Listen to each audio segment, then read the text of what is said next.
welcome to the Statmanbains YouTube channel. My name is Richard, and I am joined by a special guest, Statmanbains. How you doing? Good, I'm good. What do you say? Yeah, I'm good, man.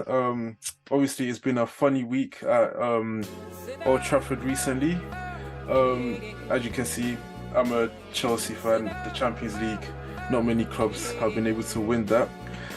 But you know, Lex a Champions League from 2 years ago. I've got the Europa man down here. So obviously, just tell us a bit about why you start supporting Man United.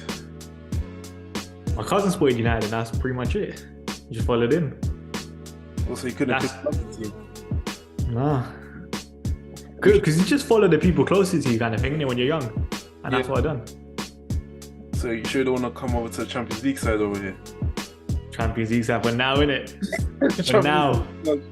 But now, obviously, it's been a up and down season for United this season. I mean, you started off the season poorly with was it 4-0 to Brentford, also 4-0 to Brighton as well, am I correct? No, 1-0 to Brighton, I think. Was it 1-0? Okay, we're not that bad. No, I'm sure there was more goals in that game. No. Nevertheless, it was still a poor start to the season, and then obviously you guys then... I think it's 2-1 actually. Yeah, I'm sure there was more goals in that game. I'm pretty sure it's 2-1 actually. Either way, you still lost. Either way, you're still... Yeah. And then obviously you guys went on to then beat Liverpool, you beat Tottenham, you beat Arsenal. I think the only team to have beaten Arsenal so far this season. In general, what do you think of United's season this season? Made a solid start. Like, as I said, look where we were last season. We were a shambles of a football club, especially towards the end of the season. New manager coming in, new players, they have to settle in. It's going to take time. Like, we can't expect United to be like that complete side straight away. Defensively, I know we conceded 20 goals, but by the eye test, you can kind of see like we have been solid. Midfield, Casemiro has made a massive difference. There's levels to this game. And Casemiro's levels, like I always say. Forward line, listen, we're creating more chances than we did last season, but that's probably our weakness so far, the final third. And that's why I'm like, as long as the rest of the base is fine, I'm fine with it for now, kind of thing, innit? We know we're not going to be that complete side. Martial's been injured this season, for example. The last couple of games, Anthony hasn't played. Sancho hasn't really hit form. Ronaldo hasn't hit form this year. It's going to take time. I mean, one thing that you did mention was the Casemiro signing, because obviously, apart from Chelsea, I've also been a big Real Madrid fan from the time when Ronaldo was over there and they were winning like 3-piece over Champions League and whatnot. And you could see how important Casemiro was to that Real Madrid side. I remember it was under Rafa Benitez when Benitez tried playing Modric, Cruz and James Rodriguez, and then Zidane came in and he brought Casemiro, and then we just start winning. So when United were going in for him, I felt like, no way, like Casemiro is too big of a player. Madrid are too successful a team for him to come over. And then I start seeing the English media talk about, is this guy worth it? Can he adapt to the Premier League? Which was just all crazy to me. So as much as I don't really like United, I'm actually glad to see that Casemiro is one of the few people doing well, because he's someone that I've been supporting for a long time. But in regards, as you said, you guys brought in a new manager. What are your your first thoughts of Ten Hag so far? Doing very well. He's doing very, very well. After the first 2 games, I said it straight away, Ten Hag has to adapt. They're saying the Dutch league, you're not playing like some random teams every week kind of thing, innit? And you can't, for example, play Ericsson in the 6 like he did against Brentford.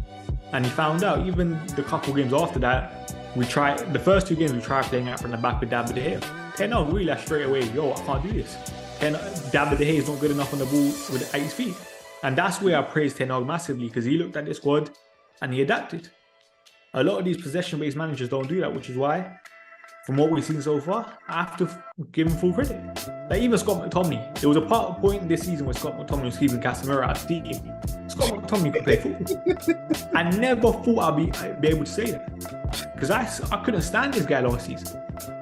But he had a run in the team where, you know what? I was like, you know what? He's earning his place, and I can't hate it, kind of thing. Yeah, I think that's when United went on like a stretch, was it like 5 games or so? Where they just... Yeah, until we got battered by City. Yeah, and then Ten Hag was talking about like it would be quite unfair if you just start swapping out the winning team, which I kind of understand. Obviously, you pick a team based on merits, and that's how you keep the squad happy and stuff. But at the same time, it's Casemiro, five-time Champions League winner, I think four-time La Liga winner. It's just me personally, and probably just why I'm not a manager. I'm just throwing him straight in regardless, especially not for no Scott McTominay. I'll be honest, I can kind of understand it though, because the couple games that Casemiro played in the Europa League at the start, he went fully up to pace kind of thing, innit? Yeah. But then listen, man, as I said, there's levels to his game. Casemiro's top 2 DMs in the world in my eyes. Yeah. And he's proving it. So, speaking of like United, so this Sunday you guys had a win against it was the Fulham you guys played, where you guys got a last minute winner. Everybody's talking about United have found their new golden boy and all that kind of stuff, which is what the story should have been for United throughout that whole day going into the World Cup. But Piers Morgan dropped clips of an interview. Obviously the full interview has now come out now, but in my opinion, the interview and the clips that he dropped, the promo videos, it made the Ronaldo video look worse or look more disrespectful than it was. But when you first saw the whole Ronaldo clips, when he was talking about I don't respect Ten Hag because Ten Hag don't respect me, he was talking about the Glazers, how they don't care about Manchester United from a footballing standpoint. And so what was your first initial thought when you saw the whole like promo videos and stuff that Piers Morgan dropped? Piers Morgan's clever, innit? Like, as I said, I know a lot of United fans are hating on Piers Morgan, but as I said, like, you need to respect the guy's craft. The guy's literally got every single person to watch the Ronaldo interview. Every single person was refreshing whatever YouTube channel was on, Piers Morgan Uncensored at 8 o'clock. Everyone wanted to watch it. Like, you can blame Ronaldo, Piers Morgan all you want, but listen, we're all tuning in at 8 o'clock on Wednesday and Thursday to watch it. Yep. So you can say the promo videos worked, which is why I have to respect it kind of thing, innit? Yeah. And just before the whole interview came out, because a lot of like you see people like Roy Keane, Patrick Evra always talking about like, why are you not starting Ronaldo? Why are you not starting Ronaldo? Why are you not starting Ronaldo? Did you think, given what Ronaldo did last season, scoring 24 goals and his track record in his career, did you think it was unjustified that Ronaldo wasn't starting as many games for United this season, or did you think it was justified? I think Ronaldo said it himself. He didn't have a pre-season. That's the justification that you need, and that's the justification that Ten Hag said at the start. But the way I do sympathise with Ronaldo, as I said, you're trying to bring on Ronaldo for 3 minutes against Spurs.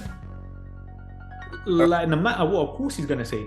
Like, I've always said this, you treat players differently. You can't treat Ronaldo like he's any like academy player. Like, I'm not saying he was right walking out, but I can understand the frustration. So, just before you even saw anything of the interview and stuff, would you one of the people that were saying Ronaldo should be starting for United? I was mixed kind of thing. I think certain games, I think Ronaldo has to start. I think, for example, even against Newcastle when he took over Ronaldo, I thought that was the wrong decision. Last 10 minutes, you need to go. You keep on your best goal scorer. But there's certain other times where I'm like, for example, Liverpool trying to play on the counter. Ronaldo's probably not that guy. But you have to pick and choose games for Cristiano Ronaldo kind of thing. And let's be honest, like, I still trust Ronaldo's quality, but this season he hasn't been good enough. Like, if we are talking on merit, you can't really complain. I mean, I think there's two sides I see it from, because I remember the game against Southampton when Ronaldo did come off the bench, and there was one sprint that he tried to make towards the end of the game, and he just looked so slow, and I was thinking like, damn, maybe, and I think Ronaldo's the greatest player of all time, but I was looking at this guy thinking, damn, this guy might be washed, like, surely this is not the end. But the only thing I was saying was, I understand the whole thing, obviously Ronaldo's 37, is going to be 38, he's in a decline. I think if Ronaldo was playing for Manchester City or he was playing for Real Madrid, it was at Madrid. If Vinicius was benching him, I don't think there would be much issue with that. If Haaland was benching Ronaldo, I don't think anybody would complain either. But I think in a United squad that aren't at the levels they want to be yet, I just couldn't get behind watching Sancho play the way he performs and thinking Ronaldo can't play ahead of players like Sancho. Or even though Rashford has done a bit better, Rashford was awful last season. So I just think you're telling me Ronaldo can't play ahead of Rashford. And the way I judge players on who is better right now anyways, I just look at what they've done in their career. Up until this season, I can't think of a season where you thought Rashford had a better season than Ronaldo with. So therefore, I can't say Rashford is better. You get where I'm coming from. So I just feel that's what I said as well. Like, I know people are gonna call Ronaldo washed and all that stuff. He's had 3 bad months in his career over the last how many years. Like, I'm never gonna say Ronaldo's washed after 3 months. Give me a full season where Ronaldo's performing crap, and then there's conversations to be had. But right now, everyone's so reactionary. Like, last season, he scored more goals than Harry Kane. Yeah, and even he scored 24 goals in all competitions in the Champions League and Premier League. He scored 32 goals for United and Portugal last year. And you want me scored and finished? But I will never call Ronaldo finished based on the evidence that we've seen so far. Yeah. I mean, I just thought, as I said, when you just mentioned it, as you said, he scored 24 goals for United last season. I just don't see that decline happening over the summer, which is a bit crazy to me. But another point that I see people starting to make as well is they say Ronaldo might score goals, but it's at the detriment of his team. Do you agree with that? No. Like I said it, like, you lot can argue it whatever way you want. If we're looking at last season, how is it Ronaldo's fault that Rashford, for example, performed bad? How is it Ronaldo's fault Sancho got 3 goals last year? Like, I always say, Manchester United love to look at scapegoats, love to, like, call, for example, Ronaldo called himself the black sheep. As I said, like, if we're doing bad, it's not because of one player. We had it a couple of weeks ago where Bruno Fernandes in our attack. People blaming Bruno. We had it last season with Harry Maguire. There's no point in blaming individuals. We haven't been good enough over the last couple of years because there's so many things wrong. Blaming one player, saying Ronaldo's holding everyone back, nonsense kind of thing, isn't it? Absolute nonsense. Yeah. Okay, so I'm just gonna go through a few of the points that he did make during the interview. So as I said, I think the most important one, the one that I think everybody is a bit like Ronaldo crossed the line, was when he mentioned the whole thing about Ten Hag, when he says he doesn't respect Ten Hag because Ten Hag doesn't respect him. And as you just mentioned before, you feel like Ten Hag has done a brilliant job for you, if I'm correct. You think Ten Hag has done a brilliant job since he's coming to the club. Do you think Ronaldo's comments were out of line in terms of what he said about the manager? Yeah. That's the reason I think terminating his contract is fair. Like, it's literally the best thing for all parties right now. Ronaldo needs to play. I don't want to see Ronaldo go out like this. And listen, Ten Hag clearly don't favour Cristiano Ronaldo. I think for me, that was kind of like the final straw. Ronaldo just wants out. He wants his contract terminated so bad because he wants to leave. So I know people are going to laugh when his contract does get terminated, but I think Ronaldo wants it himself. Yeah. The only thing I will say is, because I do see a lot of, like, during the summer, teams like Bayern and Madrid and whatnot will just come out basically saying that, nope, there's been no talks with Ronaldo and whatnot. And I think even he must have said it himself that he's the highest paid player in the Premier League, and his agent, is it Mendes, has over like a lot of clients. So whenever they go and speak to a club about someone, because Ronaldo's his biggest star, they think Ronaldo's talking. But by the looks of it, it looks like not a lot of teams were interested in him. And with Ronaldo, I believe he wants to go to a club where he's able to compete for the Champions League, which is his main goal. If Ronaldo does score, do you see a club like that for him? Depends on the World Cup. If Ronaldo wins the World Cup or has a good campaign, you're not saying no to Ronaldo. Everyone's saying he's back. Like, football's a fickle game right now, kind of thing, isn't it? Yeah. And let's not lie. Like, Ronaldo even said himself, there were suitors. Whether they were the standard that he wants is another question. But I think your team, Chelsea, could be in for him. Yeah, I've been hearing a lot of the whole Chelsea. In fact, because even Tuchel apparently got sacked over that because Todd Bowley really wanted him. Tuchel didn't want him, and there was starting to be a friction. And let's not lie, Potter's not saying no to Ronaldo.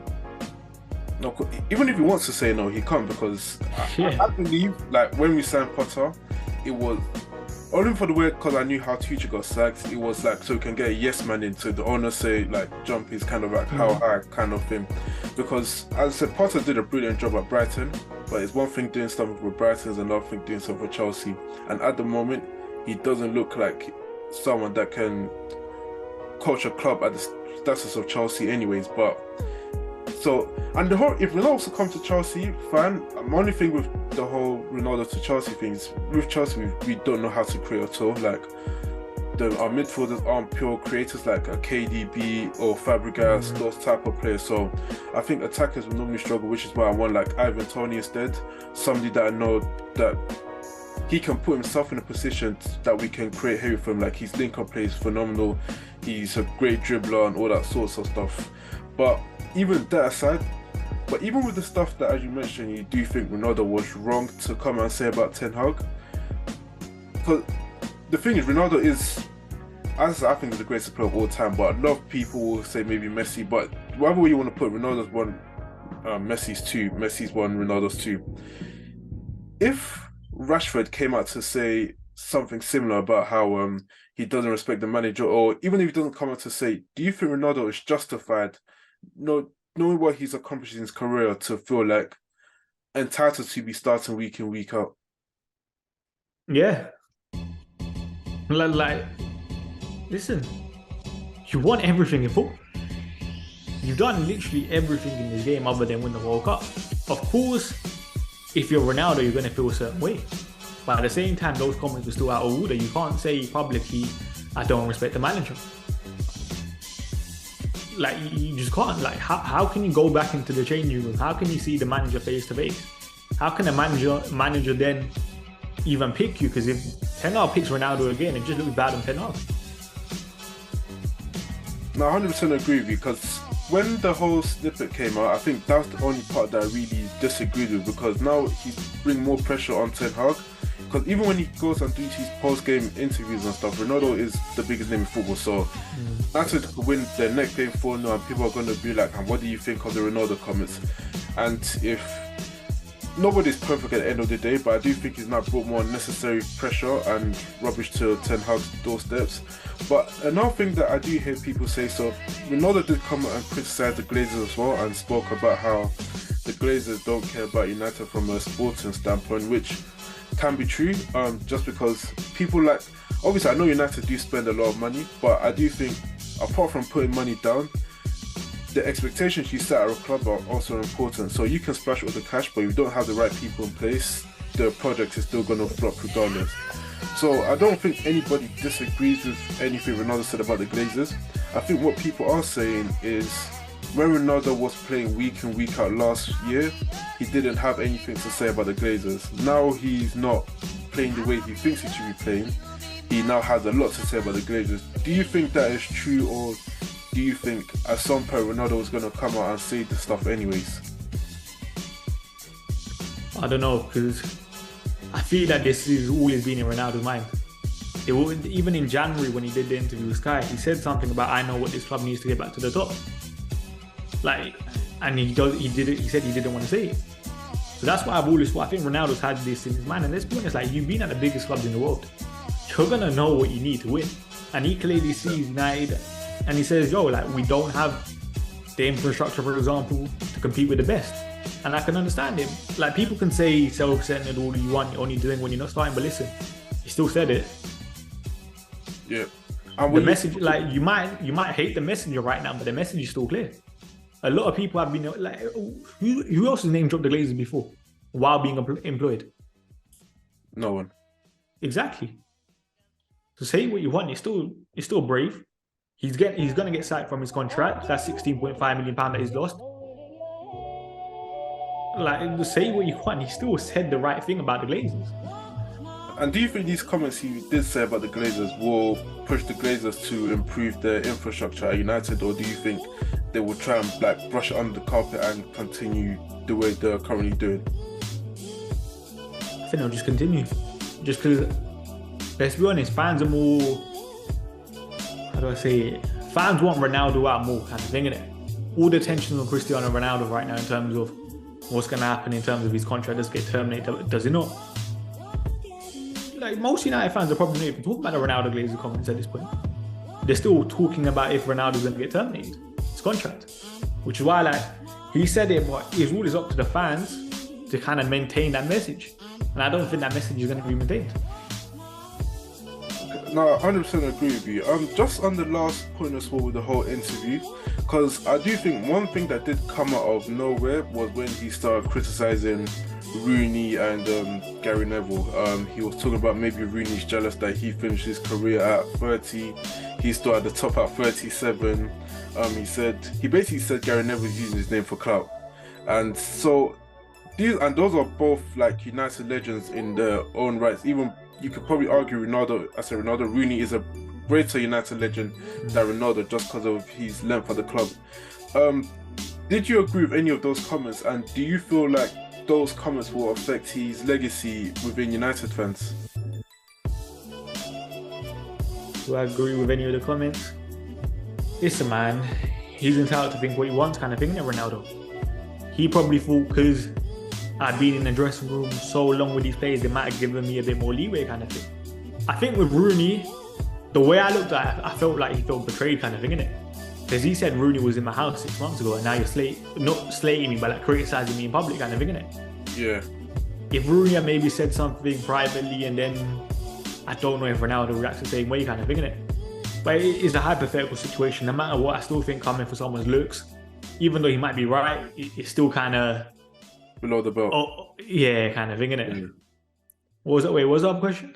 And his legacy. Yeah, his legacy at United. No. Like, people can be angry all you want with Cristiano Ronaldo. In 2 years' time, everyone's still thinking about Ronaldo's positive moments. This guy won 3 Premier League titles in a row. He won a Champions League with us. He won the Ballon d'Or with us. His legacy for me doesn't change. He's still, in my eyes, the GOAT. He's still a Manchester United legend. Last season, we were bad. He gave us every single positive moment. Those late Champions League winners, I'm never going to forget those moments. Yeah. Ronaldo is still that guy for me. Like, people can be angry, but as I said, man, we've had Paul Scholes who refused to play for United before he missed a game. We've had Wayne Rooney wanting to join Man City. They're still regarded as Manchester United legends. It's just because everything is quite like hot right now because it's still fresh.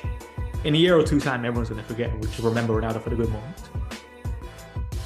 Okay, no, that's absolutely fair. Just because I just want to gain like a United fan's thought on the whole comments, just because on Twitter it just seemed like a bit of a mixed reaction.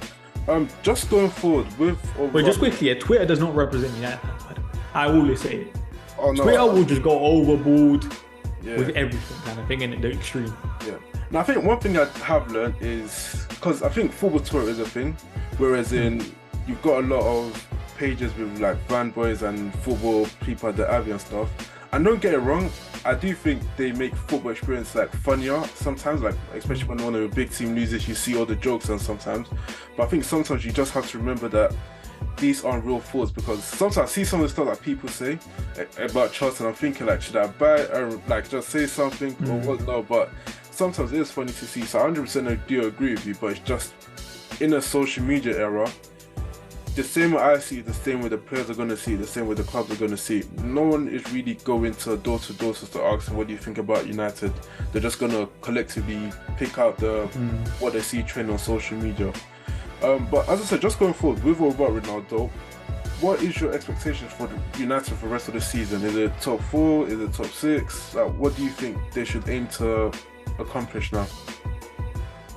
I think we've got ourselves into a very good position in the league. I think we have to be thereabouts. But I've always said my main goal is Europa League. You think you'll be in Barcelona? I do.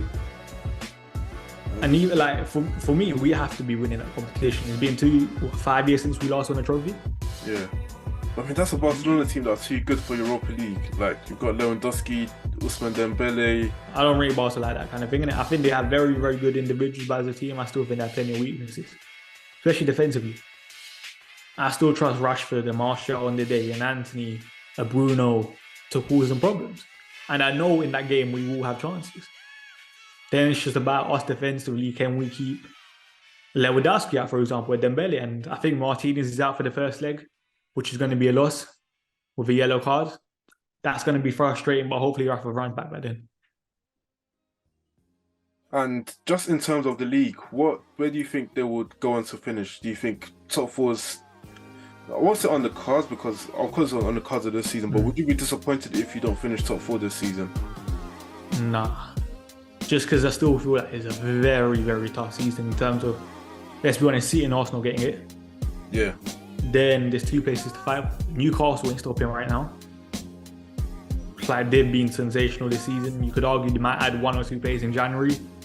You're looking at, I still think Liverpool after the World Cup are going to come back stronger, because I don't think Liverpool have that many players going to the World Cup. I still I'm not gonna say have faith, but I can still see Liverpool going on like a 5-10 game winning streak, for example, innit? I still believe in the quality like that. Tottenham, Conte gets results. That question, Conte's football, what do you want? He's getting results right now. I think this is Tottenham's best ever start to the season. And then Chelsea, I'll be honest, I don't think Chelsea getting it. No, we're dusted. Like, Yeah. I sense that we're dusted. I hope they can surprise me and prove me wrong, but I've lowered my expectations for the first time since I started supporting Chelsea. I've lowered my expectations for Chelsea. So The thing is, I actually like Potter, but I just think I don't know if Potter's like a results first, straight away manager kind of thing, and I still feel like you kind of have to buy into Potter's philosophy, which is why like, I don't think Chelsea. I saw a tweet. Roman didn't raise us like that. I'm sorry. Yeah, I know, but I'm just saying that's my opinion of Potter.